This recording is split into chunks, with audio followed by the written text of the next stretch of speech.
Once upon a time there lived in a certain city a king and queen, and they had 3 daughters remarkably beautiful.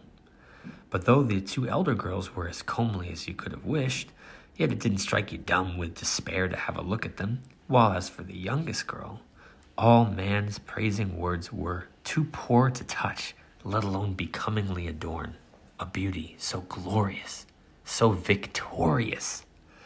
Citizens in crowds and droves of pilgrims were attracted by the fame of the extraordinary spectacle. They pressed about her and stood moonstruck with wonder at her unapproachable loveliness. They raised their right hands to their lips, laying thumb and forefinger together and throwing her a kiss of reverence as though it were the goddess Venus herself that they adored.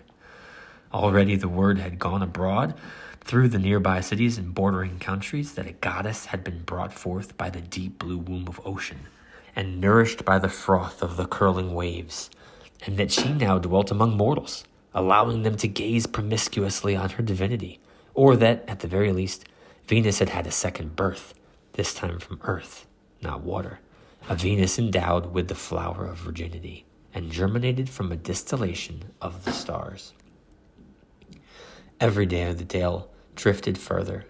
Soon the neighboring islands, most of the mainland, scores of provinces were echoing with the news. Many were the hurrying men that made long journeys by land and over the deep seas, only to gaze upon this splendid product of the age. No one set sail for Paphos, no one set sail for Cnidos, no, not even for Cythera, to come into the presence of Venus.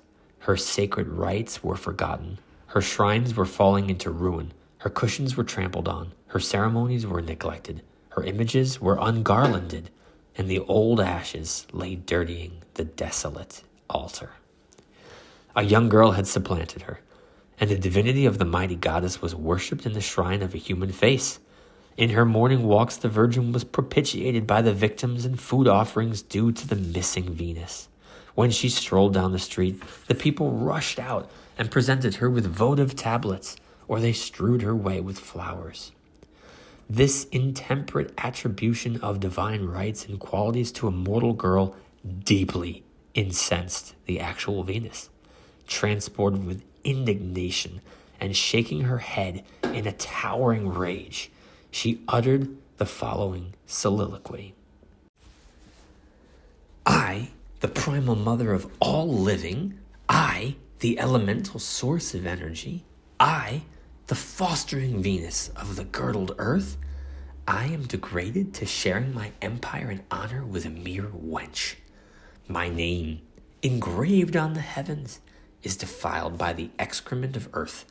I must forsooth be vaguely content with the remnants of another's worship and with the duties paid to a deputy.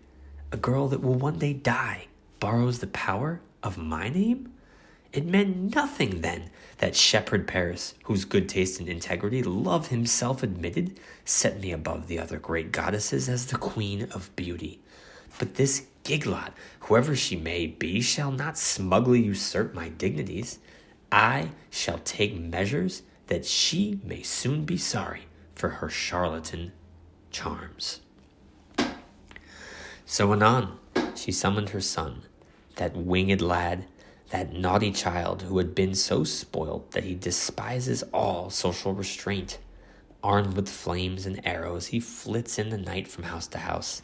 He severs the marriage tie on all sides, and unchastised he perpetuates endless mischief, and he does everything save what he ought to do.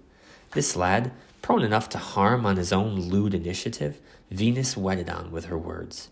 She brought him to the city of our tale and pointed out Psyche, for that was the name given to the girl. Moaning and incoherent with wrath, Venus related the story of her rival's beauty and insolence. I beseech you, she said, by the tie of mother love, by the sweet wounds of your arrowhead, by the honeyed warmth of your torch, provide your parent with her revenge, her full revenge. Exact heavy retribution for these contumelious charms, and above everything else, do your best to give her the fate that I ordain.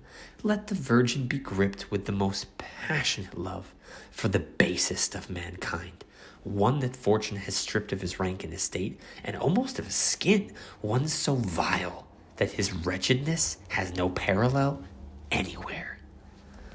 Thus she spoke, whereupon with loose-lipped kisses she long and closely farewelled the lad, and then sought the margin of the tide-swept shore. She trod the spray tips of the tossing waters with her rosy feet, and lo, the sea fell calm over its glossy surface. At once, as if by prearranged signal, her marine retinue appeared. The daughters of Nereus rose, chanting in chorus, and with them Portunus, shaggy with his sea-blue beard, Salacia with her bosom full of fishes, dwarf Palemon driving a dolphin chase, and troops of Tritons bounding out of every wave. One Triton gently wound his tuneful conch, another held a silken umbrella to shade her from the sun's fierce heat. Another floated ahead, holding a mirror up before his mistress's face, and others swam yoked to her car. This was the company attending Venus on her progress to the palace of Oceanus. Meanwhile Psyche, for all her manifest beauty, reaped no benefit from her preeminence. She was gazed at by all, praised and mazed, but no man, king or prince, or even commoner, raised any pretensions to her hand in marriage. They admire her as a sample of divinity, but only as men admire an exquisitely finished statue.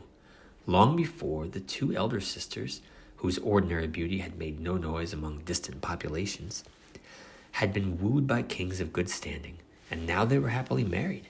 But Psyche, lonely lass, sat sad at home, mourning her forlorn fate, weak in body and sick at heart, and she hated the beauty that gave pleasure to all the world save herself. Accordingly, the sorrowing father of this ill-fated girl suspected the wrath of the gods, and dreading some visitation from heaven, he consulted the ancient oracle of the Milesian god, Apollo. With prayers and sacrifices, he besought the powerful deity to bestow a marriage bed and a husband on this slighted maid. Apollo, though a Grecian and Ionic, yet, for love of composer of this Milesian tale, gave a Latin response, which translates as follows. King, stand the girl upon some mountain top adorned in fullest mourning for the dead. No mortal husband, king, shall make her crop. It is a raging serpent she must wed, which, flying high, works universal doom, debilitating all with flame and sword. Jove quails, the gods all dread him, the abhorred, streams quake before him, and the Stygian gloom. When the announcement of the holy oracle was delivered, the king, formerly so pleased with life, dragged himself sadly home and unfolded to his wife the injunctions of this melancholy response. They all lamented, wept, groaned for several days, but at last arrived the dread hour when the shocking oracle must be consummated. The procession was formed for the fatal wedding of the unfortunate girl. The torches burned dully, choked with ash and soot, and the tunes of the marriage flue were replaced by plaintive Lydian melodies. The gay hymnal songs quavered away into doleful howls, and the bride wiped her tears with the nuptial veil itself. The entire city turned out to show its mourning respect for the afflicted family. A day of public lamentation was at once sympathetically ordered, but the necessity of obeying the dictates of heaven demanded that the sad-faced Psyche should be surrendered to her fate. The death marriage was sorrowfully solemnized, and the funeral of the living bride moved on, attended by the whole populace. Thus the weeping Psyche was present not at her wedding, but at her funeral, and while the anguished parents, horrified unendurably, strove to delay the ghastly procession, the girl herself exhorted them to submit. Why rack your old and harrowed limbs forever on a cross of misery, she cried. Why waste your breath, dearer to me than my own, in this endless moaning? Why do you disfigure with ineffectual tears those faces that I honor so truly? Why do you destroy the light of my life in those sad eyes of yours? Why do you tear your gray hair? Why do you beat your breasts, hallowed with the milk of love? Are these torments to be glorious guerdon that you win through my surpassing beauty? Too late you realize that the deadly shaft of envy has cruelly smitten you. When the tribes and the nations were hymning me with divine honors, when all their voices chimed in tilting me with the second Venus, that was the hour for grief and tears. That was the hour when you should have given me up for lost. Now I realize that Venus is my murderess, and none other. Lead forward, and stand me up on the rock to which the response devoted me. Why should I lag? Why should I shrink aside from the coming of him that has been born to destroy the world? The Virgin said no more. She took her place in the flocking procession and strode onwards resolutely. At length they arrived at the appointed crag on a precipitate mountain-top, and there they deposited the girl and left her. The nuptial torches with which they had lighted their way now spluttered out in the tears of the onlookers and were dropped. With heads drooping, the procession turned back. As for the poor parents, demoralized by their loss, they barred themselves up in the darkening palace and abandoned their lives to an everlasting gloom. But as Psyche lay trembling apprehensively and weeping on the top shelf of the crag, a gentle breath of fondling Zephyrus fluttered and tweaked her dresses and puffed them up. Gradually raised on the palm of a tranquil wind, she was smoothly wafted down the steep and rocky slope and laid softly on the lap of the valley, on flowered, sprinkled turf. Psyche, pleasantly reposing in a tender, verdant nook on a couch of dewy grasses, felt all her agitated limbs relax, and she drifted into a sweet sleep, from which she awoke fully refreshed. Her mind was now at peace. She saw a grove composed of tall and thick-bowed trees. She saw a fountain flashing with waters like glass in the middlemost of the grove. Near to the plashing foot of the fountain there stood a palace built not by human hands, but by divine power. You had but to give one glance into the hall to know that you stood before the gorgeous pleasure house of a god. The lofty ceilings, delicately fretted out of citron wood and ivory, were upheld by pillars of gold. The walls were completely crusted with silver modeling, while shapes of wild beasts and of other animals flanked the entrance. A marvelous man it was, a demigod, a very god at least, that deftly savaged silver to such forms. The pavement itself was a mosaic of gems, splintered and fitted together as to weld their colors and to represent various objects. Oh, madly happy, more than happy, must be that man who can trample on jewels and carcanets. All the other parts of this extensive mansion were equally splendid beyond estimation. The walls, inlaid with ingots of gold, lighted the rooms with their own warm glow, so that even if the sun withdrew the house would still exude illumination. So effulgent were the rooms, the porticos, the doors. The furniture, too, was constructed on the same lordly scale, and the place might easily have been reckoned a castle of heavenly masonwork, used by Jove during his visits to mankind. Invited by this delightful outlook, Psyche approached nearer, and timidly affecting courage, she crossed the threshold. The lovely vista lured her on, and she wandered through the premises, wondering at all she saw. Further in, she found magnificent storerooms crammed with every luxury. No wish but found its fulfillment there. But more wonderful even than these vast riches was the total absence of all closures, all bars, all janitors. The treasure of a world lay before her, unforbidden. While she was gazing round in rapture, a bodiless voice addressed her. "Why, lady," it asked, "do you stand astonished at this fine show? All that you see is yours. Hie therefore to the bedroom, and rest your wearied body on the couch, and when you so desire, arise and bathe yourself. We whose voices you hear are your handmaidens. It is our duty to obey all your wishes, and when we have attended to your bodily comforts, a banquet fit for a queen will be served." Psyche felt herself happy and safe in these counsels of divine providence. She hearkened to the aerial voices, and soothed away all her tiredness, first in sleep and then in the bath. The moment this was done, she saw nearby a half-moon dais with a raised seat and all the materials for a restorative meal. Joyously, she seated herself. Immediately cups of nectarous wine and relays of dishes garnished with every conceivable dainty were set before her by some spiritual agency, for not a servant appeared. And though she could see no human being, yet she heard people speaking around her, and these voices were her only servants. After she had sumptuously dined, one entered unseen and sang, and another played on a lyre, and both lyre and lyrist were unseen. And then a rich harmony, like the sound of many interwoven voices, was borne upon her ears, and though she could still see no human form, she seemed to stand in the midst of a mighty choir. When these diversions were over, Psyche yielded to the suggestions of the dusk and retired to bed, and when the veils of night were drawn, an insinuating murmur floated into her ears. Then, afraid for her maidenhead in that lonely pace, she quailed, and was all the more shaken because she did not know what threatened. But as she shuddered, the anonymous bridegroom drew near, and climbed into bed, and made Psyche his bride, and departed hastily before sunrise. At once the weighted voices entered the bedroom, and solicitously tended the young bride with her ruptured virginity. Thus her life went on, day after day, and habit brought its trails of pleasure, and the sound of the unknown voices was the solace of her solitude. But meanwhile her parents were muddying the dregs of their existence with grief and lamentation, and the story, spreading far and wide, was carried at last to the ears of her elder sisters, who forthwith left their homes in mourning and hurried back to console their parents.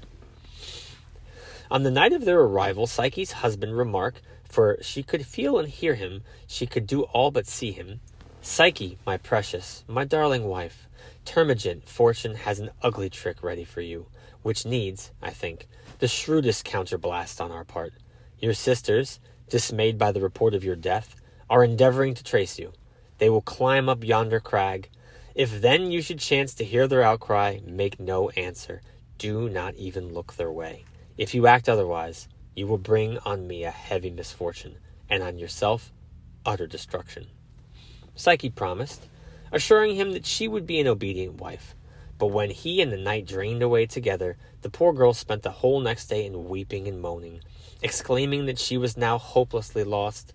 For not only was she confined in a heavenly dungeon, deprived of all human intercourse, but she was not even allowed to relieve the minds of her sorrowing sisters, or even to look at them from a distance. Without indulging in food, bath, or any other amusement, but copiously weeping, she lay down to rest.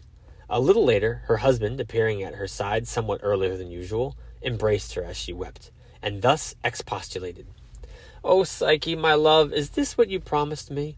What am I, your husband, to expect of you now? What am I to hope for? Day long and night long you grieve, and you lie within my embrace as on a cross of torment. So be it. Do as you desire, and follow the destructive bias of your whims. When repentance comes, you will remember my warning. Too late." At this she begged and swore that she would kill herself till she extorted from her husband the license that she desired, to see her sisters, soothe their grief, and put her head together with theirs. At last the young beseeching bride gained her point, with a further concession, that she would give her sisters as much gold and jewels as she wished. But one condition he emphasized so repeatedly as to scare her: never to let any guile of the sisters lure her into inquiries concerning her husband's identity, or by her sacrilegious curiosity she would cast herself down from her exalted height of fortune, and never again enjoy his embraces. She thanked her husband gratefully. "Oh no," she said, restored to cheerfulness, "I'd rather die 100 times than lose your darling caresses. I love you, desperately love you, whoever you are. I cherish you like my own soul. I would not exchange you for love himself. But all the same, I think you ought to grant my prayer. Bid Zephyrus, this coachman of yours, to fetch my sisters down, as I was fetched." And she kissed him persuasively, and murmured endearments, entwined him with her arms and legs, and said in a wheedling whisper, "Oh, my honey, oh, my husband, oh, you super-sweet soul of your Psyche." Unable to resist her coaxing compulsion, her husband felt his will reluctantly drown beneath her kisses. He promised that she should have all her wishes, and that at the first smudge of light he vanished from the arms of his wife. The sisters had inquired the locality of the crag where Psyche had been left. They hurriedly climbed the slope, and standing on the rock they wept and beat their breasts, till the boulders and scarps resounding with their inconsolable screams. They called on their hapless sister by name till the piercing echoes of their grief reached all the way down the valley. Psyche, in her agitation, ran wildly out of the palace. "Hello there," she called back. "Why are you making yourself so miserable, and all for nothing? Here is the person you mourn. Cease this wailing. Dry those tears that have wetted your cheeks for so long. In a moment you can hold in your arms the sister that you're lamenting." Then she summoned Zephyrus and informed him of her husband's permission. Obeying her commands, in a jiffy he brought the sisters gliding unharmed down the Psyche upon the downiest blast. In a tangle of embraces, a flurry of kisses, the girls turned one to the other until the tears, sealed for a space, burst forth again, this time from excess of joy. "Now come inside," said Psyche. "Come into our house and learn to smile again. You must cheer up with your Psyche now." With this prologue, she showed them all the resources of her house of gold. She introduced them to the household of attendant voices. She gave them a tip-top entertainment. First, all the luxuries of the bath, then the spirit-served delicacies of her table, till, at length satiated by the inexhaustible supply of God-sent riches, the elder sisters began to nourish a jealous hatred in their depths of their hearts. One of them was particularly tireless in interrogating Psyche minutely as to who the master of this divine residence, what kind of man he was, and how he shaped as a husband. Psyche, however, managed to follow out her husband's instructions and let nothing slip to betray her secret. But making the best of the situation, she told them that he was a young man, extremely handsome, with cheeks just shaded by the downiest of beardlets, and that most of his time was employed in country sports and mountain hunting. Then, to save herself from any contradictory phrases that would expose the truth, she loaded her sisters with gold and jeweled necklaces, and calling Zephyrus, she bade him convey them back to the summit. When these orders had been obeyed, the excellent sisters returned home, burning with a rancorous jealousy that swelled at every step. Soon they were chattering with mutual indignation. One said to the other, "So now you see how daft and cruel and unjust is fortune? Did it overjoy you to find that we sisters, though we have the same parentage, have very different lots?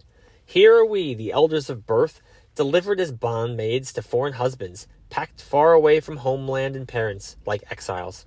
That's our life. And here is the youngest daughter, the end product of our mother's decrepit womb, owning all that wealth and a god for a husband. And she doesn't even know how to make a proper use of her good fortune. You saw, sister, what a mass of necklaces lie about the house, and what value they are, what glistening stuff, what sparkling gems, with parquets of gold she treads carelessly underfoot.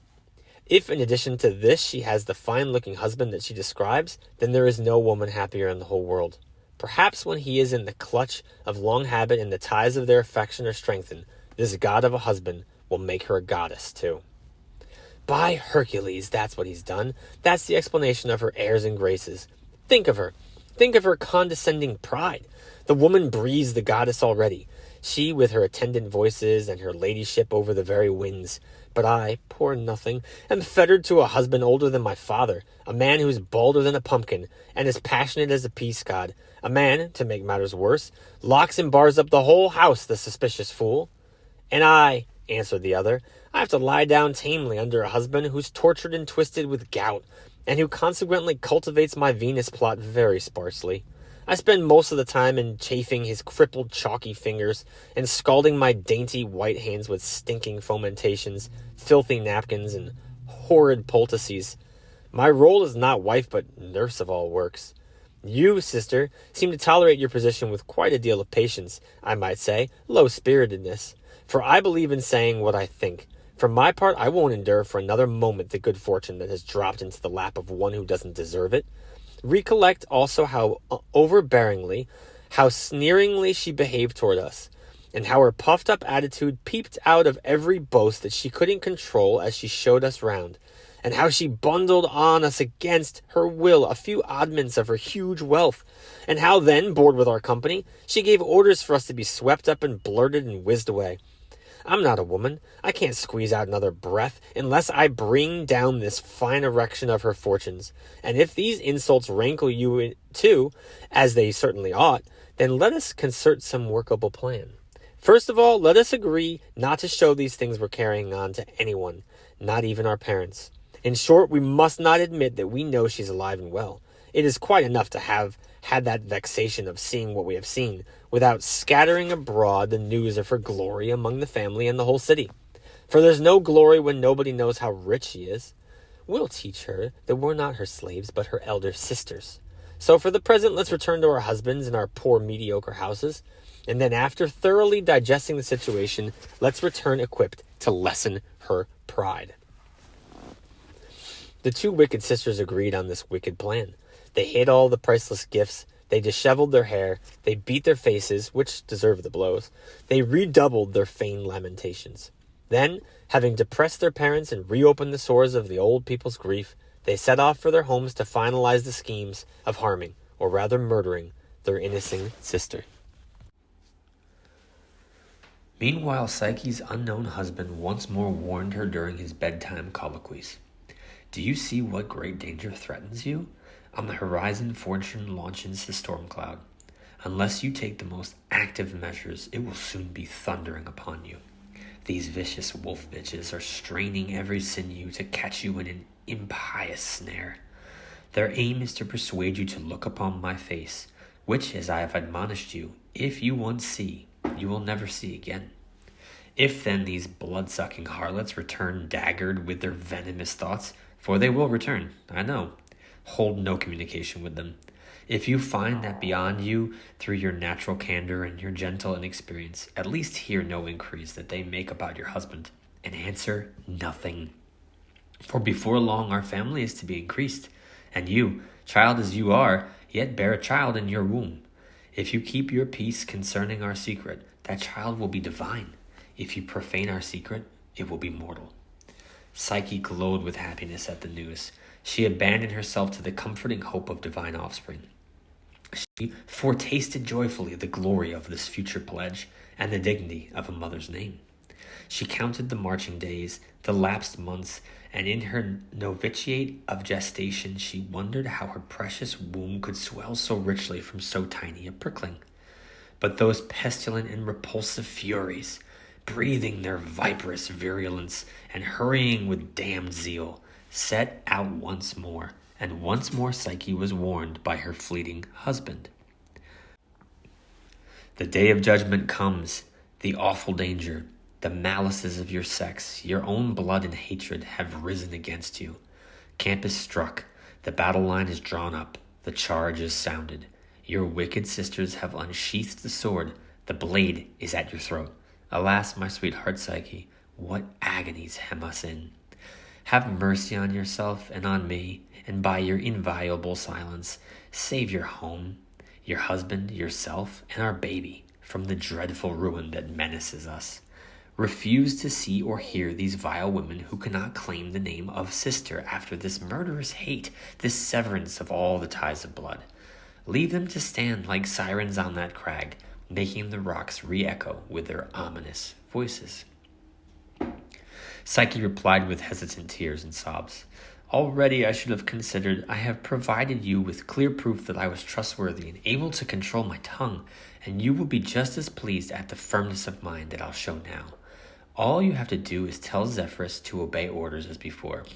You ought at least to let me see my sisters to compensate for not seeing your sacrosanct lineaments. By these aromatic tresses curling about your face, by these apple cheeks tenderly like my own, by that breast pleasant with an indescribable warmth, by my hope of seeing your face at least mirrored in my unborn babes, say yes to the loving prayers of your worried suppliant. Breathe into your devoted Psyche a new soul of joy. Never any more shall I beg to see your face. Henceforth the deep dark night will mean nothing to me. I clasp you, my only light. Beguiled by her words and her yielding embraces, the husband wiped away her tears with his own hair and promised that she should have her wish. Then he vanished the moment light was born. But the brace of sisters, sworn in conspiracy, did not even visit their parents. They went straight from shipboard to the crag, made with haste. They did not even dawdle for the arrival of the carrier wind, but leapt into the valley depth with uncontrollable foolhardiness. Zephyrus, however, was mindful of the royal command. He reluctantly received them on the bosom of his sowing blast, and bore them to the ground. With quickening steps, the pair restlessly dashed into the house. And hiding behind the name of sisters, they embraced their quarry. Then, strewing a smile upon the pit of their hoarded guile, they flattered her. Psyche, you're not as slim as you used to be. Soon you'll be a mother. Oh, you can't think what a joy for us all you're carrying in your reticule. The whole house will be simply wild with delight. Oh, how happy we will be to amuse your golden baby. For if he only matches his parents in beauty, and so he must, then he'll be a pure love. Thus, with a prattle that sounded like affection, they won Psyche over. She at once made them seat themselves to recover from the fatigues of travel. She had them laved in warm flowing baths and entertained them at a choice repast, where most tasty dishes and concoctions marvelously came and went. She ordered the harp to twang, and it rippled sweetly, the flute to play, and its notes issued forth, the choir to sing, and they sang. The music ravished the souls of the hearers with its delicious cadences, but not a performer was to be seen. But not all the honeyed song with its tempering sweetness mitigated one whit the wickedness of the scheming women. They guided the conversation toward the hidden snare and made deftly oblique inquiries as to the husband, what kind of man he was, and where he was born, and what was his family. Psyche, in extreme artfulness, forgot her former account and produced a fresh fiction.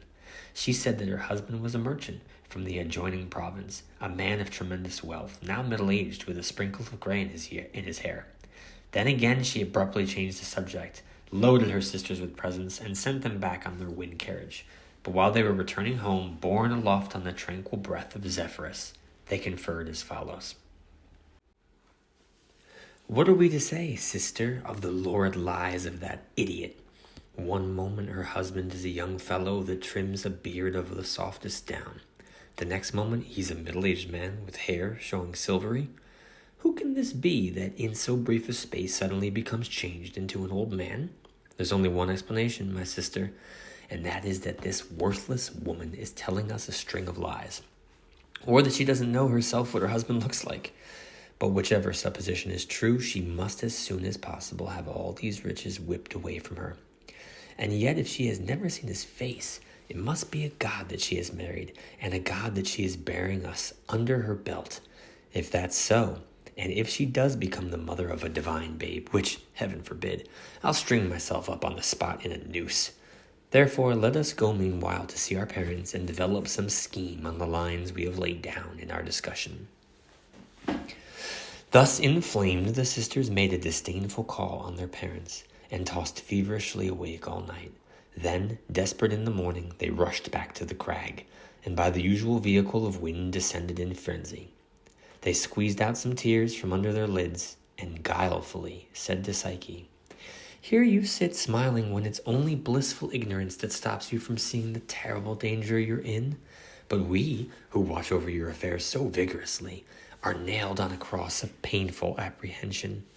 We have discovered for an absolute fact something that in true sympathy with all sorrow and misfortune we cannot keep to ourselves any longer. We've discovered that it's a monstrous, twining, twisted, coiling, venomous, swollen-throated, ravenously gaping-jawed serpent that reposes with you secretly in the night. Don't you recall the Pythian responses that announced you the destined bride of a bloodthirsty beast? Besides, many of the country folk who go hunting in these regions, and scores of the neighbors, saw him gliding home in the evening from his pasturage and swimming across the shoals of the river hard by. Everybody is saying that he won't long keep on pampering you with enticing complacences in the way of food, but as soon as your womb is fully rounded with pregnancy, he will gobble you up as an appetizing morsel in a prime state.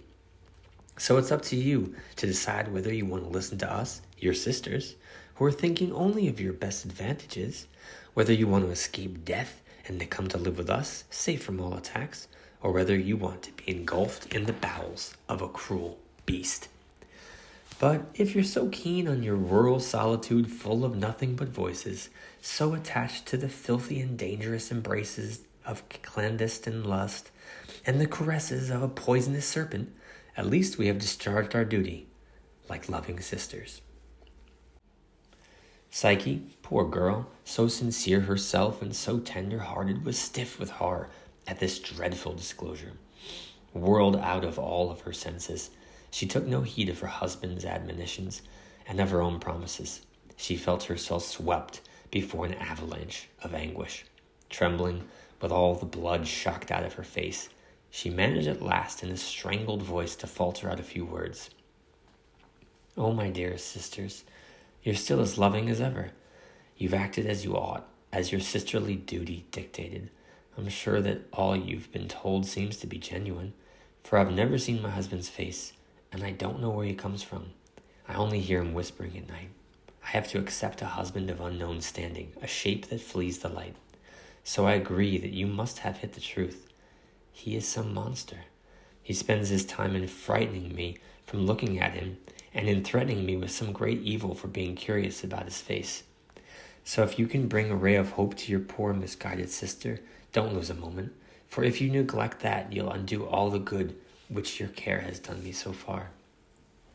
The wicked women, having thus won the approaches to their sister's defenseless heart, emerged from their ambushes and frankly assaulted the simple girl's panic-stricken meditations with the drawn sword of craft. Accordingly, the first answered, "Since the bond of blood obliges us to consider no personal danger when your life is at stake, we will show you the only road which leads to safety. This plan is the result of our long thought. On the side of the bed where you usually lie, hide a very sharp razor, whetted on the palm of your hand to the finest edge. And hide a lamp, trimmed and full of oil, a lamp that burns with a steady flame, behind some of the bedroom hangings. Make all these arrangements with the utmost precaution. When the thing has slid into the chamber and climbed up on the bed, wait until he's stretched out and begun to breathe heavily inside the coils of sleep.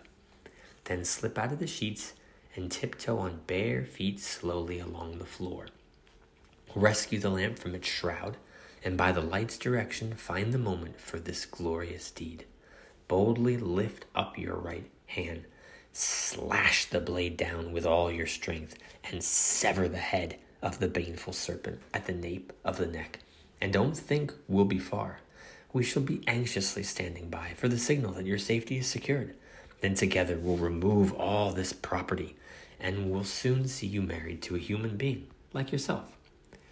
With all these arguments, they poured flame into the vitals of their sister, and when they saw that she was fully kindled, they at once abandoned her. Afraid to be caught within the area of the approaching crisis, they were carried to the crag by the usual sudden blast, and hastening with brisk terror to the quay, they sailed away. But Psyche, left alone, if a girl tormented by wild furies can be considered alone, flooded and ebbed with sorrows like a stormy sea. She began to prepare for that ugly deed with assured intention and obdurate heart, but almost immediately she hesitated irresolute, distracted with wavering impulses and decisions. She hurried, then lagged. She was bold, then timid. She was doubtful, then furious.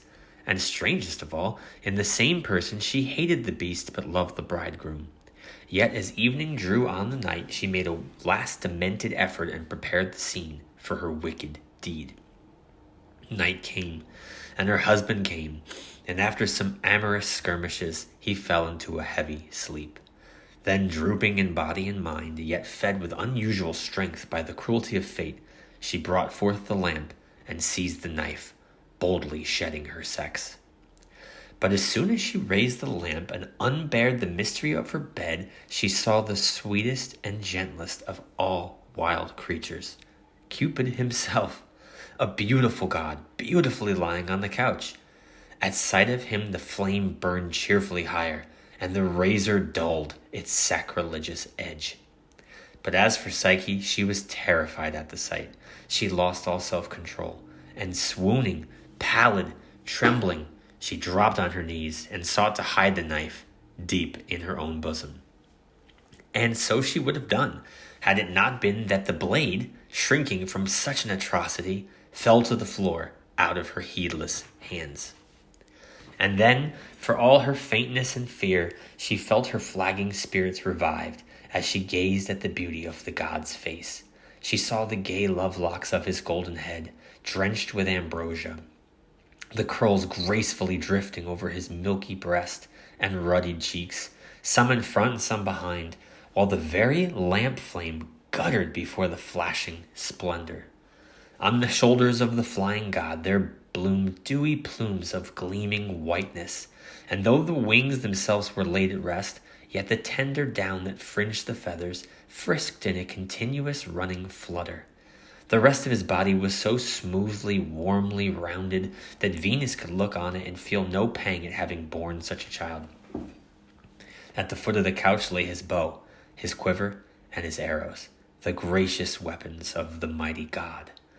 While Psyche stood spellbound with insatiable delight and worship, impelled by wonder, she began to handle her husband's weapons. She drew one of the arrows out of the quiver and tested its sharpness on the tip of her thumb. But pressing unduly hard, for her hand still trembled, she pricked the skin and evoked some tiny drops of rose-red blood. Then, burning more and more with desire for Cupid, she laid herself broadly upon him, and opening her mouth with forward kisses, she applied herself eagerly to the embrace, fearing only that he would wake too soon. But while she stirred above him in the extremity of agonized joy, the lamp, actuated either by treachery or by base envy, or by a desire to touch so lovely a body, to kiss it in a lamp's way, spewed a drop of glowing oil from the point of its flame upon the god's right shoulder. O bold and reckless lamp, base officer of love, to burn the very god of flame? You that some lover, inspired by the need to possess the beloved even at night, first devised. The god, thus burnt, leapt out of bed, and spying the scattered evidences of Psyche's forfeited truth, he made to fly mutely out of the clasp of his unfortunate wife. But Psyche, as he rose into the air, caught hold of his right leg with both hands and clung there, a wailing drag upon his upward flight. Into the cloudy zones they soared until her muscles gave way and she dropped to the earth. The god, her lover, did not desert her as she lay upon the ground. He alighted upon a nearby cypress and gravely admonished her from its swaying top. O simple-hearted Psyche, putting aside the commands of my mother Venus, who had bidden me infatuate you with some base wretch and degrade you to his bed, I chose rather to fly to you myself as a lover. I acted rashly. Well, I know. I, the world-famous archer, stabbed myself with my own arrowhead. I took you for my wife, only to have you think me a wild bear and raise the blade to sever my head, which bears those very eyes that loved you so fondly. This it was I bade you always to beware. This it was against which my loving heart forewarned you. But as for those fine advisers of yours, they shall pay heavily for their pernicious interference. My flight is penalty enough for you. As he ended, he spread his wings and soared out of sight. But Psyche lay prostrate on the ground and strained her eyes after her vanishing husband, harassing her mind with most piteous outcries. And when his wings with sweeping strokes had wrapped him out of her life into the vast distance, she crawled to a nearby river and threw herself from the bank into the waters.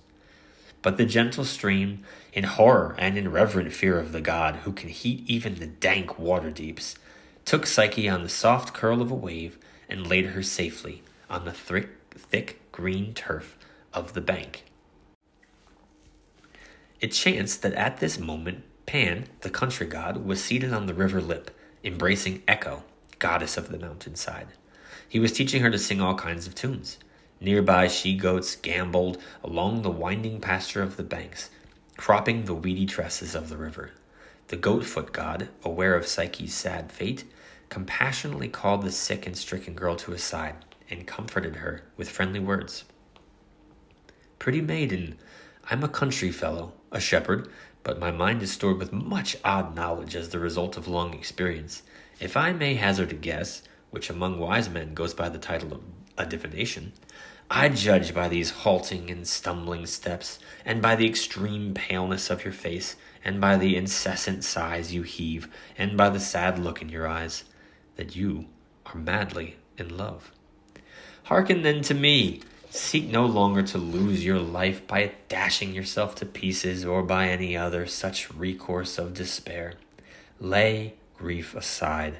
Cease your sorrow. Woo Cupid with adoring prayers, for he is the mightiest of the gods, a wanton lad and spoilt. Press him with grateful offers of compliance.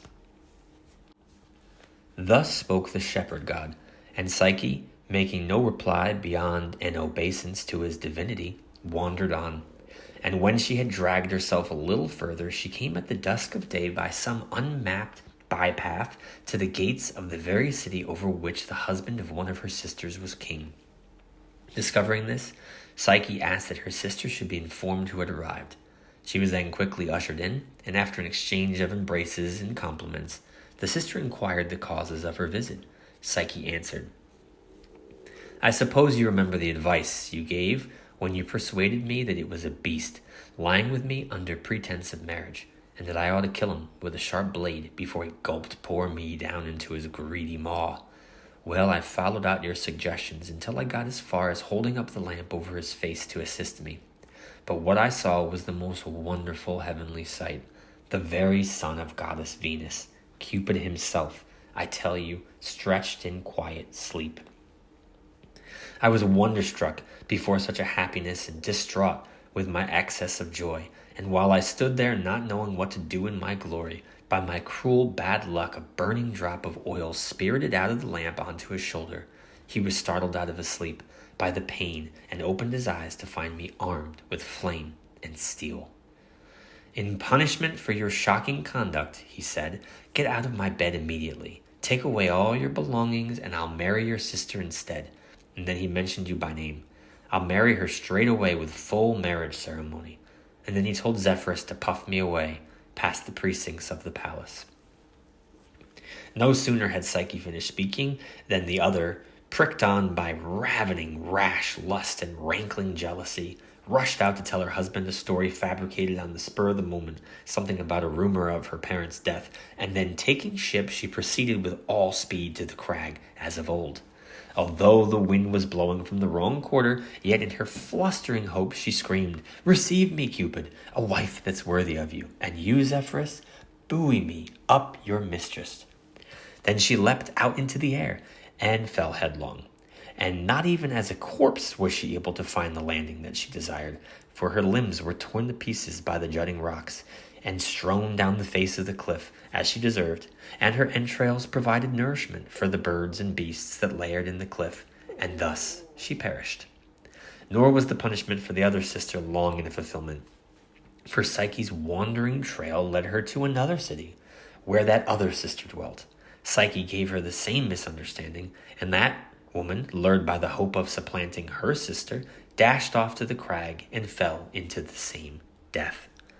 Meanwhile, Psyche traveled through many peoples, resolute in quest of Cupid, and Cupid, wounded by the lamp's filth, lay moaning in his mother's bedroom. Then a white seagull, the bird that skims across the waves of the sea with its wings, dived down into the bosom of the waters.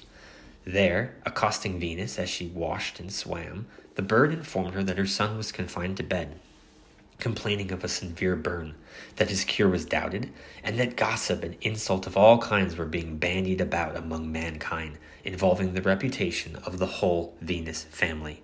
"The lad's been whoring in the mountains," people were saying, "while Venus has given herself up to aquatic sports.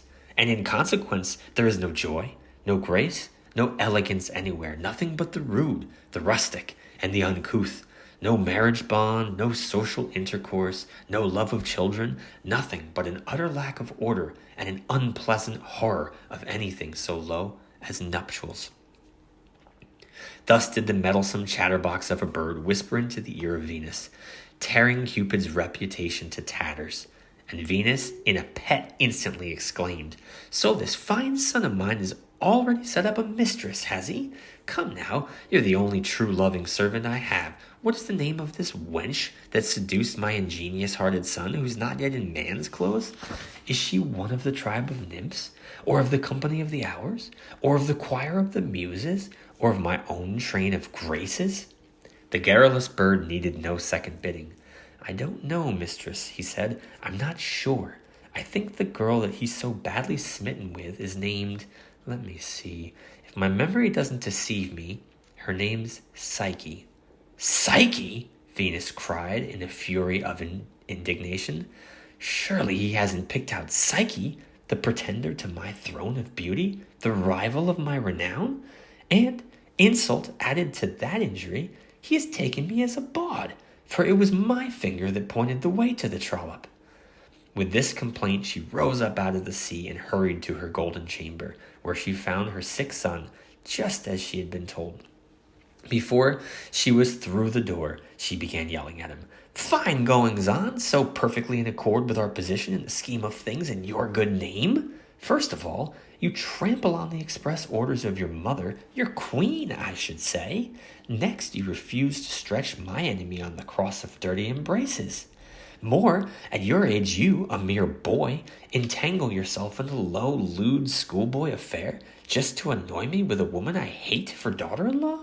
But no doubt you presume, you jokester, you profligate, you disgusting fellow, that you're my only high-born son, and that I'm past the age of bearing another.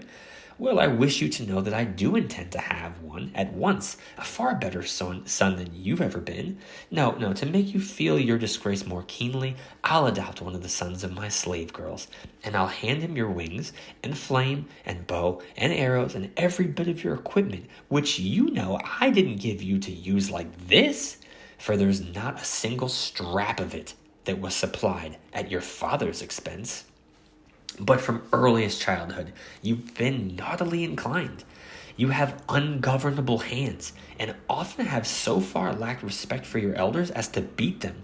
And your mother herself, me, I repeat, you daily expose before the world, you parricide. And often you've struck me, and despised me as if I were a widow. You don't even fear your stepfather, brave and redoubtable warrior as he is. Not a bit of it. You're forever making him pledge wenches and make a fool of himself, all to torture me. However, I'll see that you're sorry for your games. You'll learn what a sour and bitter thing marriage is. But now that you've made a laughingstock of me, what am I to do? Whither shall I wander? What snare will hold this slippery young scoundrel? Shall I seek help from mine enemy, sobriety, whom I have so often offended for the sake of this willful boy? No, I shrink from any contact with so coarse and unfashionable a woman. Yet the comfort of revenge is not to be spurned, whatever the instrument. I must consult with her forthwith. She is the one. She will castigate this good-for-naught soundly. She shall empty his quiver and blunt his arrows, unstring his bow and quench his torch.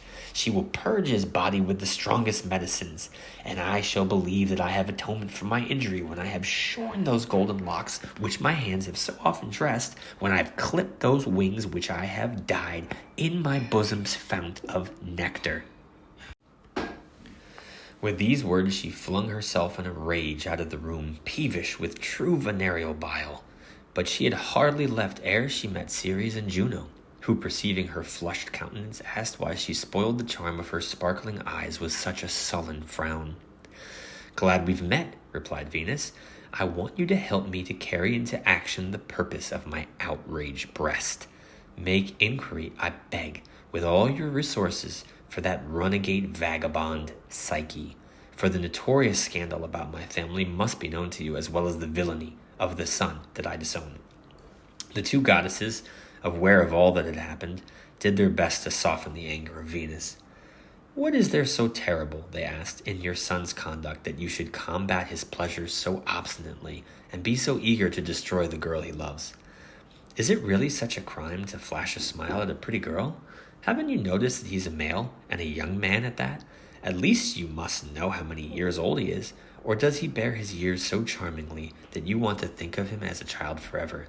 Can it be that you, his mother and more a woman of the world, insist on scrutinizing all your handsome son's little pleasures, taxing him with his wild oats, scolding him for his love affairs, and reproving his responses to the very arts and luteries you inspire?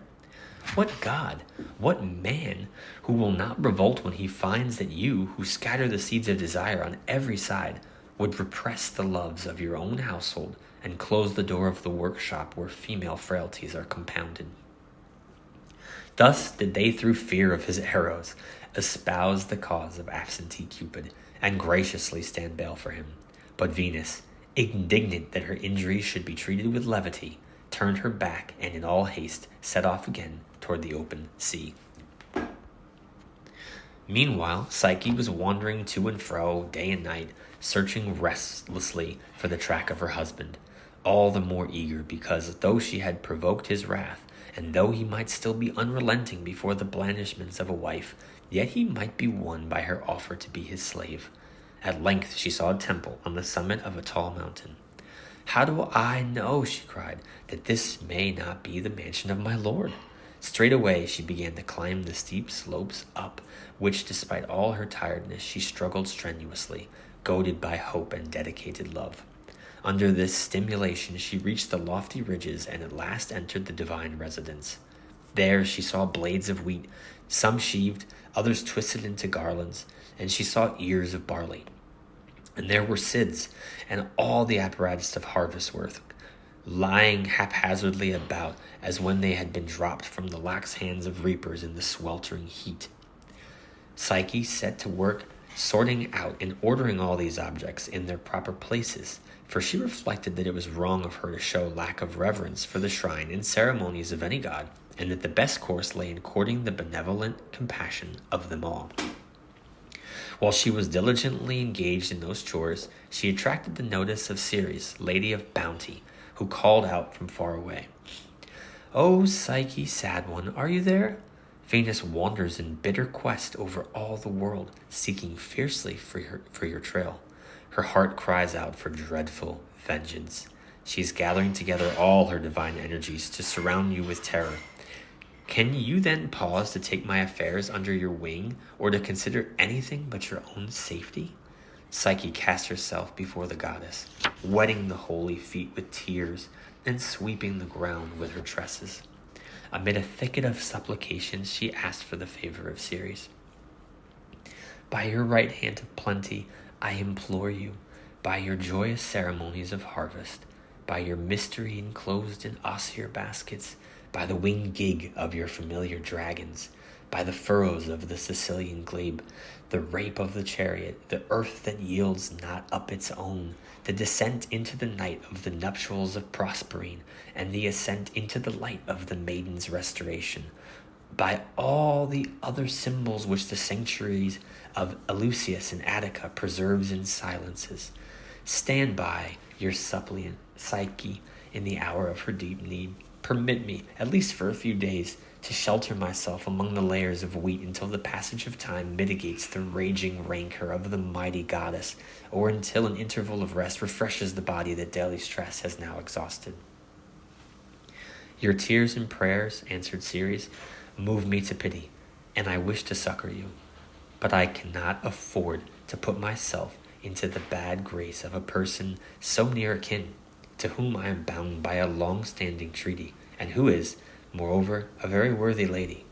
Therefore be gone from these precincts forthwith, and take it as an extreme favor that I do not hold you here a prisoner." Repulsed when hope had beaten high, Psyche felt more miserable than ever. She stumbled back down the hill, and going on her way, she shortly caught a glimpse of an ingeniously designed temple glimmering in a shadowy grove. Eager to neglect no chance of aid, however vague, she decided to make a bid for the unknown god's patronage, and approaching the sacred doors, she beheld costly offerings and vestments embroidered with letters of gold hung out the boughs of trees and the doorposts. These recorded gratefully the name and kindness of the goddess to whom they were dedicated. Psyche knelt and clasped the yet warm altar with arms of entreaty.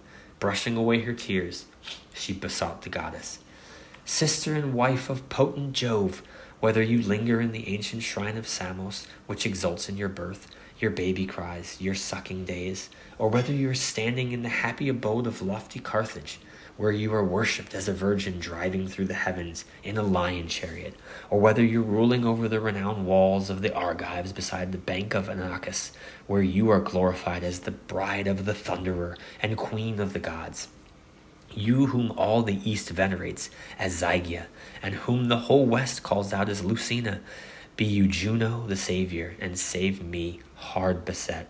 Free me from the fear of imminent evil, for I am at the end of my tether, and I know that you are ever ready to be a prop to pregnant women in the danger of their lives."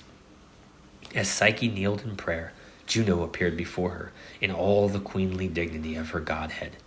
"By my holy faith," she said, "I would that I could lend an ear to your request, but propriety will not permit me to run counter to the wishes of Venus, my daughter-in-law, whom I have always cherished as my own child.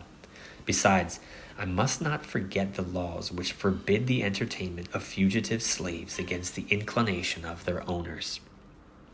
Terrified by this second rack of her fortune, and no longer able to continue the search for her flyaway husband, Psyche abandoned all hope of safety. Thus she communed with her own thoughts. "What support can I expect to find, what remedy for my anguish, when even goddesses, no matter how sympathetic, must deny me their good word? Whither shall I turn, when there are snares on every side? What roof may shelter me, what darkness hide me from the inescapable eyes of mighty Venus? There is nothing for it then, Psyche, but to bid your heart be manly, renounce boldly all shiverings of hope, deliver yourself a hostage to your mistress's wrath, and humbly, if not too late, wear down her cruelty. Who knows, moreover, whether you may not find in this mother's house one whom you have sought so long?" Thus she prepared herself for a doubtful submission, which seemed to mean certain destruction, and she sought in her mind for the words with which to preface her surrender. Venus, dropping all earthly methods of inquiry, returned to heaven. She ordered out the chariot, which Vulcan goldsmith had finished off for herself with the most delicate and painstaking workmanship, and had presented to her on the threshold of their marriage. The golden chariot was adorned with exquisite carvings, so that half its value may be said to have been in the empty spaces left by the diminishing file. 4 white bright doves, out of the flocks that nested about the chambers of their lady, stepped forwards, and bended their rainbowed throats with happy preenings to take the jeweled yoke. Then, as soon as Venus was seated, they flew merrily away. The coach of the goddess was followed by irrepressibly chirruping sparrows, who wantoned as they went, while other sweet-voiced birds announced the approach of the goddess with cheering honey trills of song. The clouds dispersed, heaven lay bare to its daughter, and the upper air gladdened to upbear her deity. Nor were the tuneful retinue of great Venus fluttered by fear of encountering eagles or greedy hawks. She drove directly to the lordly citadel of Jove, and with a haughty air expressed herself as in urgent need of the services of the crier god Mercury. Nor did the sky-blue brow of Jove refuse its nod. Exultant Venus, accompanied by Mercury, precipitately descended from heaven, and thus earnestly addressed him. "Brother of Arcady, you know well that your sister Venus never did anything without the presence of Mercury. And you must have heard how long I have been vainly searching for my absconded slave girl. The only resource left is to have you make public proclamation after her, with due offerings of reward. Then get to work at once. Do as I bid. Broadcast a full description, with all details, so that no one can plead ignorance as an excuse for the crime of naughtily sheltering her." So saying, she handed him a booklet containing Psyche's name and other particulars, and thereupon departed home. Mercury obediently set to work. He traveled across the face of the earth, dutifully performing the required offices of crier. He announced, "Ho! If anyone can produce in person or give information as to the place of concealment of a certain runagate princess, a slave girl of Venus, Psyche by name, let him hie to Mercury the crier at the rear of the Mercian sanctuary, and receive by way of reward 7 times a kiss of bliss, and once a kiss honeyed beyond measure by the interjection of her alluring tongue." After this specifying proclamation, all mankind were converted into rivals zealously competing for the coveted prize. Psyche consequently banished all remaining hesitations, and she was nearing the gates of her lady's dominion, when she was met by one of Venus's best servants, Mistress Habit by name. At once Habit bawled out at the top of her voice, "So here you are, you wicked wench. You know who's mistress now, eh? Or do you pretend to add to the rest of all your harlotries that you don't know what a world of trouble we've been taking to sniff you out? I'm glad you've fallen in my hands and not in others, for you've strayed into the very jaws of hell, and you'll find that what's coming to you, you rebel, has a very nasty edge to it. With that, she grabbed Psyche by the hair and dragged the unresisting girl along to Venus. As soon as the mistress recognized the maltreated prisoner, she burst into a loud laugh, the laugh of a person in a rage, and tossed her head and scratched behind her right ear. "At last," she said, "you've condescended to call on your mother-in-law. Or perhaps you meant to visit your husband, who lies at death's door because of your doings. Make yourself at ease. I'll receive you as a good mother should. Where," she called, "are those servants of mine, Care and Sorrowing?" The pair entered, and Psyche was handed over to their ministrations. They followed out their mistress's instructions, scourging and tormenting the poor girl, and when she had been racked on the cross of pain, they brought her back for Venus to gloat upon. Again Venus laughed harshly. "Look at her," she said. "The whore-fruit that swells her belly quite stirs my pity, since there lodges the glorious scion that is to make me a doting grandmother. Of course I shall be happy to be made a grandmother in the very flower of my age, and the son of a cheap slave girl will be the grandson of Venus. And yet I'm talking nonsense in calling him my grandchild, for unequal marriages, consummated in a country hole without witnesses or the father's consent, cannot possibly be considered binding in law. The child therefore will be born a bastard. That is, if I allow you to bring the brat to birth at all." After this denunciation, she leapt upon Psyche, tore her clothes into shreds, tugged out her hair, shook her by the head, and beat her black and blue. Then, taking wheat, barley, mullet, poppy seed, peas, lentil, and beans, and mixing them into a single confused hillock, she said, "To my eyes you're such an ugly slut that the only way you're ever likely to get a lover is by working your fingers off for him. Separate this promiscuous mass of seeds, sort out each grain, and collect them all in their original heaps. See to it that you obtain my approval by having the task finished when I return at dusk." Committing the huge heap of seeds to Psyche's care, she departed for a marriage banquet. But Psyche did not lift a hand toward the hopelessly confused mound. She sat staring in silent stupefaction at the impossible task. Just then an ant, tiny toiler of the fields, realizing what a monstrous labor had been set the girl, felt himself revolted with pity for the mighty godling's mate and with anger at the mother-in-law's cruelty. Dashing busily about, he summoned the whole tribe of ants that were at work in the nearby meadows, invoking them thus: "Have pity, O you nimble-footed swarms born from great Mother Earth. Have pity and come promptly on all feet to the succor of the wife of love, a sweet-faced girl in danger of her life." Then quickly more and more of the 6-footed people flurried and scurried in waves of haste, sorting the mass, carting it grain by grain away, until at last, when every grain was separated into its right heap, they hurriedly vanished. When night came, Venus returned from her nuptial feast, warm with wine and redolent of balsam, her whole body twined with glowing rose wreaths. As soon as she saw the incredible task duly done, "Slut," she said, "this is no work of your hands. He did it all, the lad you seduced to the hurt of both of you." Then, casting her a crust of brown bread, she retired to sleep. Meanwhile, Cupid was shut in his room, in solitary confinement, partly to prevent him from chafing his wound by some act of wanton self-indulgence, partly to keep him apart from his beloved. The lovers, thus divided though beneath the same roof, passed a long and bitter night. But the moment that Aurora came riding up, Venus called Psyche and spoke as follows: "Do you see that strip of woodland growing along the banks of the river, where the greenery bends down over the spring hard by? Shining sheep wander there, with thick fleeces the colors of gold, pasturing without a shepherd. I bid you to go hither and bring me speedily back, by whatever means you like, some of the wool of their fleeces."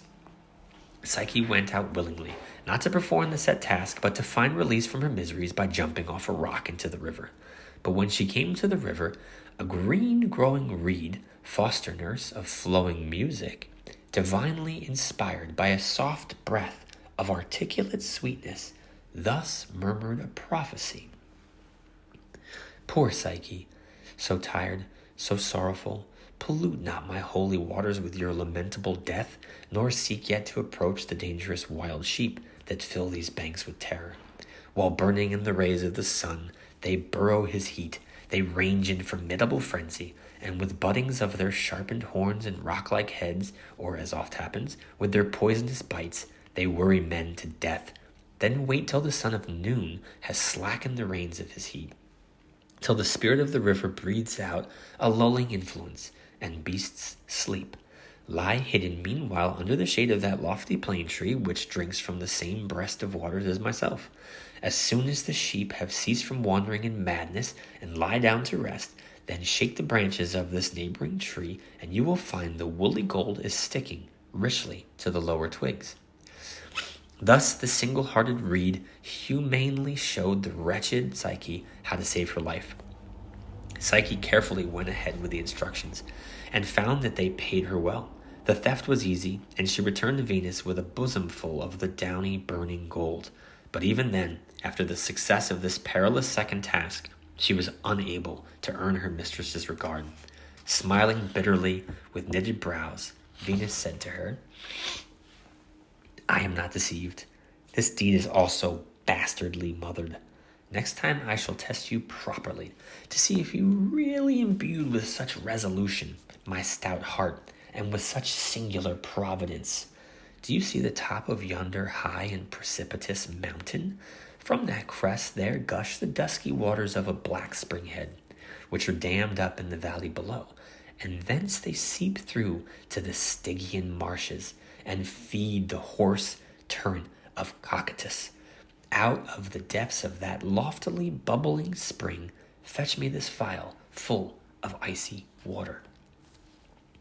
With these words, she gave her bottle of cut crystal, adding even more savage threats than previously. Psyche began the climb toward the summit of the mountain with anxious care, for she thought there at last she would find the conclusion of her miseries. But as soon as she reached the skirts of the described ridge, she saw the deadly difficulty of the enterprise. For a tall boulder, huge in bulk, rugged and affording no foothold, vomited from the midst of its stone jaws the ugly jets of spring water which, falling straight out of a cavernous hole that sloped downward, ran into a deep, narrow, covered watercourse, and were thus carried underground into the valley below. On both sides along the cracked crags were crawling, with long outstretched necks, a brood of fierce dragons, keeping unflagging watch with indefatigable eyes, the relentless glare beating on lidless sockets.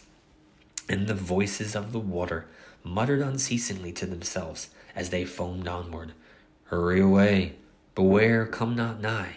Why, oh why, take care, back I say, you will die." Psyche stood chilled to stone before the improbability of the task.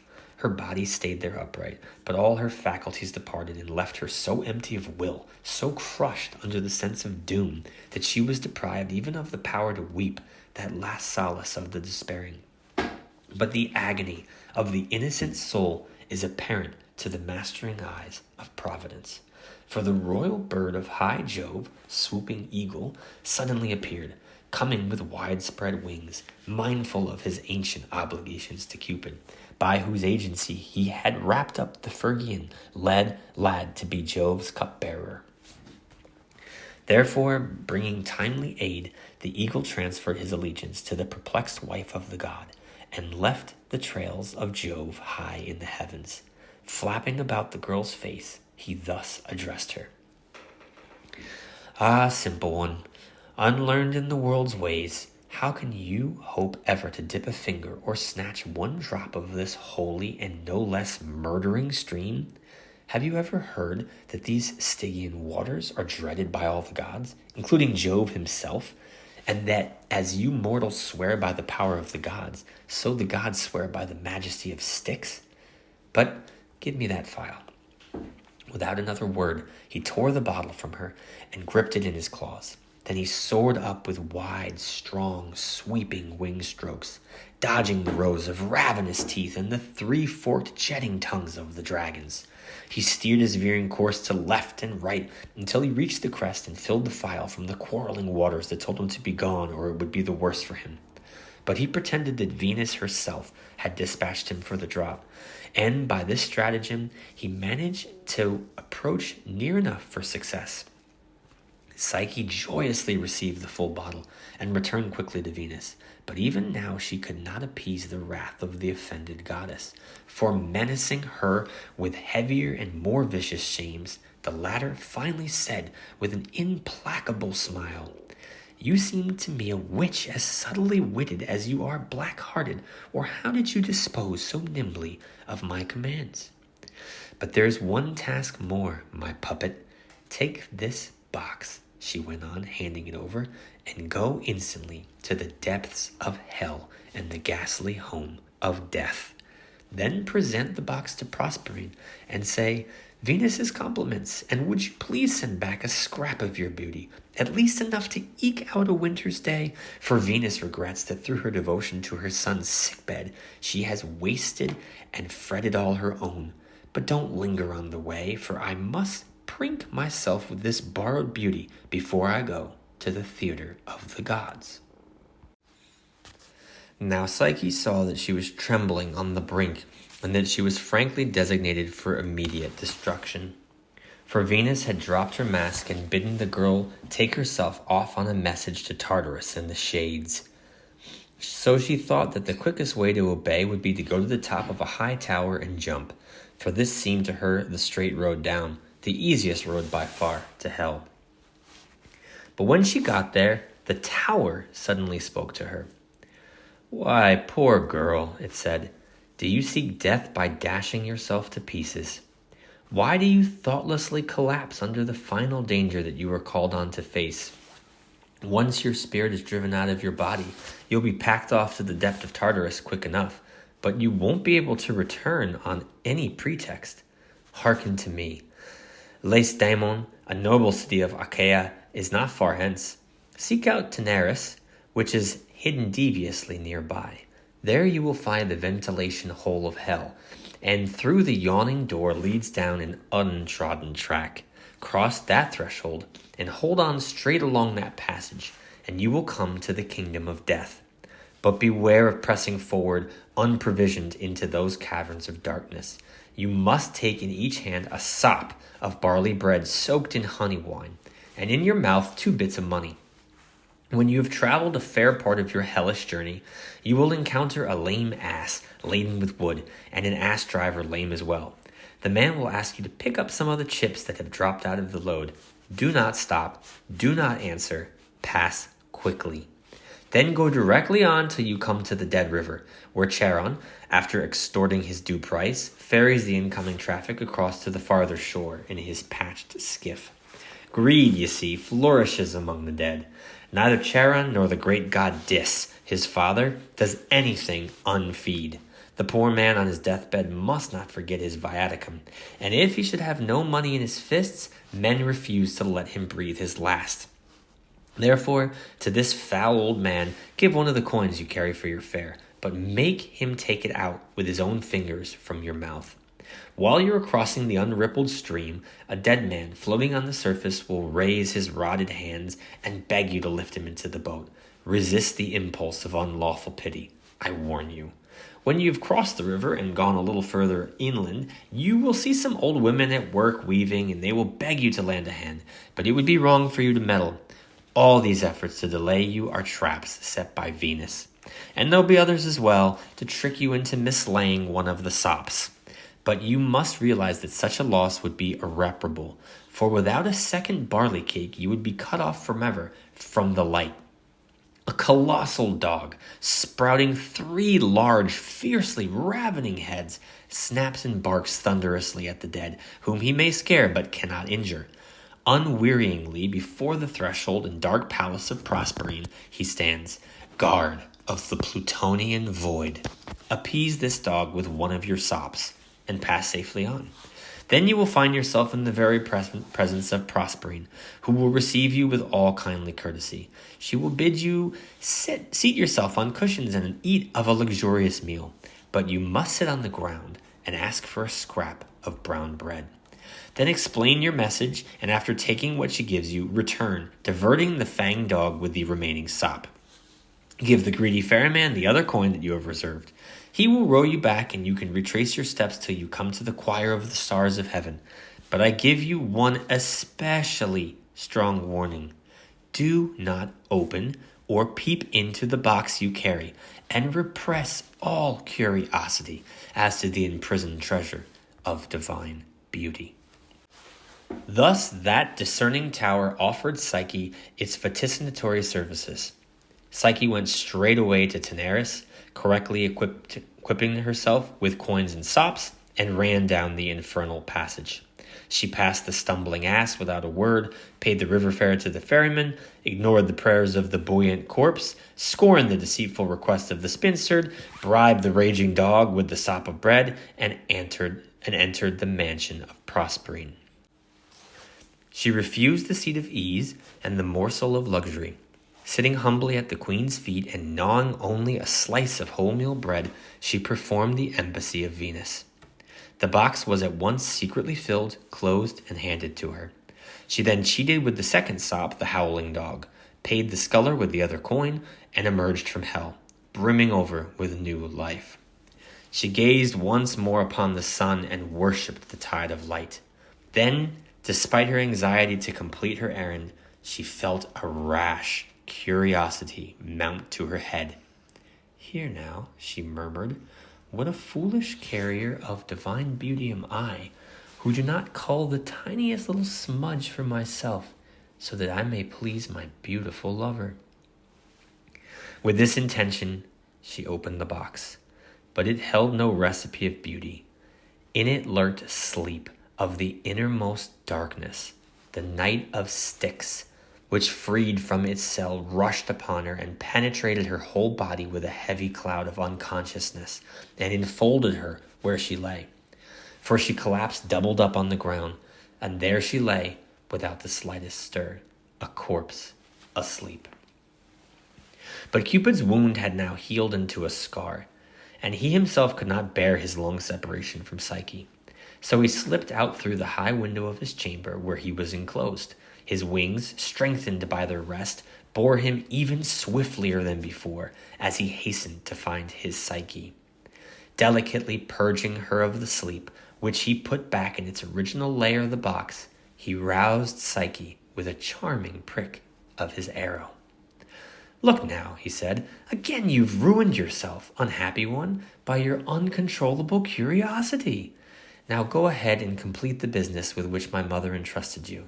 I shall see to the rest." With these words, her lover rose airily on his wings, while Psyche lost no time in carrying Proserpine's present to Venus. But Cupid, wasted and lean-jawed with excess of love, had recourse again to his tricks. On wings of haste he climbed the peak of heaven, and kneeling before great Jove, he pleaded his cause. Jove stroked the cheeks of Cupid, and taking the lad's hand, kissed it. "Although, my son and master," he said, "you never pay me the respect which the parliament of gods voted me. Although, on the contrary, you assault with swarming blows this breast of mine, in which repose the laws of the elements and the motions of the stars. Although you defile my life with continual episodes of earthly lust, to the subversion of the laws, the Julian edict against adultery, and the social order, though you injure my name and fame with the blots of fornication, transforming my serene majesty into snakes, flames, wild beasts, birds, and cattle, yet, remembering my reputation for moderate action, remembering that you have been nursed in these very hands, I shall grant your prayer. At the same time, you are aware that you had been strengthening your position, so if there is any young girl on earth at the moment showing a particular aptitude and charms, you ought to make her mine in recompense for my present services." Having thus spoken, he bade Mercury summon forth an assembly of the gods, and announced that if any member of the heavenly host stayed away, he or she would be fined 10,000 pieces of money. This threat soon packed the celestial theater, and taking his seat on the exalted throne, lofty Jupiter made the following speech. Conscript gods, enrolled in the scroll of the Muses, this youth, whom I have reared with my own hands, is thoroughly well known to you all. I have deemed it advisable to restrain the heated impulses of his young blood by some means or other. No further reasons need be adduced beyond the daily scandal that he creates with adulteries and all manner of profligacy. All occasion for this must be removed, and his youthful sportiveness must be hampered with nuptial fetters. He has chosen a girl and seduced her. Let him take her and possess her. Let him hold her in his arms and never depart from the delight of that embrace. Then, turning to Venus, he continued, And you, my daughter, dry your tears, and do not fear that this family tree in your rank will suffer from this wedding with a mortal. For I shall legislate that the marriage is not a misalliance, but perfectly in accord with usage and the civil code. He then instructed Mercury to snatch Psyche up and bring her to heaven, and on her arrival he handed her a cup of ambrosia. Drink this, Psyche, he said, and become immortal. Cupid will never swerve from your embrace, and you will live in an eternally celebrated wedlock. So it was done, and a glorious marriage banquet was served. The bridegroom reclined in the seat of honor, holding Psyche to his breast, and Jupiter was seated similarly with Juno, and so on with all the other gods in their right precedence. Then Jupiter was presented with a bowl of nectar, the wine of the gods, by his special cupbearer, the country lad, while Liber filled for the rest. Vulcan cooked the dinner, the Hours emblazoned everything with roses and other flowers, the Graces scattered balsam, the Muses sang in harmony, Apollo chanted to his lyre, and beautiful Venus danced, her gestures chiming with the music. The arrangement of the concert was as follows: the choir, Muses, flautist, satirist, piper, paniscus. Thus at last Psyche was properly married to Cupid, and in due time she bore him a daughter, whom we call Joy.